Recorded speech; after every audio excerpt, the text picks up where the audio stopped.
Air layering is actually very important for bonsai, and the reason why is it's a great way to propagate stock true to form. You know that you're going to get the same characteristic.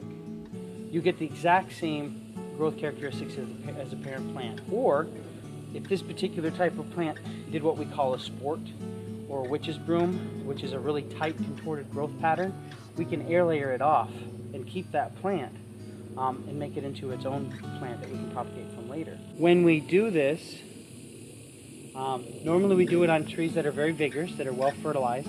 I'll fertilize them a couple weeks beforehand to get them really healthy and vigorous and in active growth. Because if a tree isn't growing very fast, it's not going to air layer very quick. Basically what you do is take a sharp blade, take your rooting hormone, take your long fibered sphagnum moss, and trusty aluminum foil.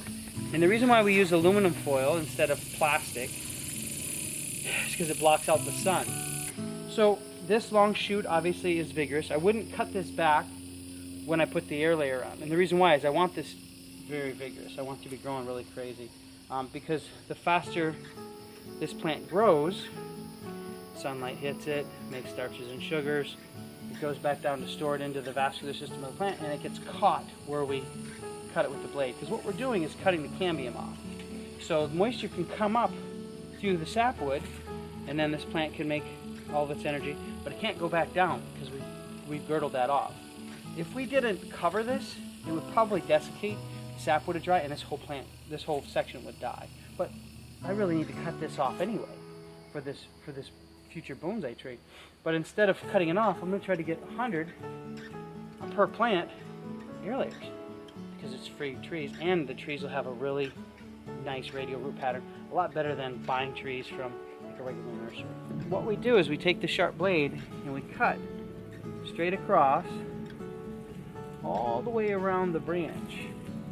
What happens is callus material will build up where this first cut was, and it'll start to thicken. And because there's no sunlight, in the absence of light, it creates roots. And because of no sunlight, it'll start to callus. Also a nice moist environment. The sphagnum moss is very acidic, so it keeps a lot of the rot away, a lot of the fungus and mold away from that open wound. It calluses over, and then it issues feeder roots. Typically the thickness of whatever I'm air layering, I will girdle that thickness. So there was my first cut. My second cut's going to be a little thicker than the thickness of this branch. At this size, if you do it the same size as the thickness, because they're so thin, this is about 1/4 of an inch. A lot of times it'll callus back over before it takes. So we go a little bit thicker. So I just cut the center of it off, and I can take my finger if it's healthy, and it'll just fall right off. That's it. Then I take my rooting hormone, put a little bit on the cut end furthest to where the air layer is going to be. Then I get a little bit of sphagnum moss, put a good ball of it. There's a ton of excess of moisture, squeeze it out. Put that sphagnum moss all the way around like this, and wrap it with aluminum foil.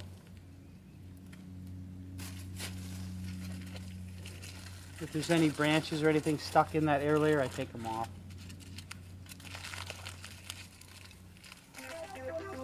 And I just close up the ends.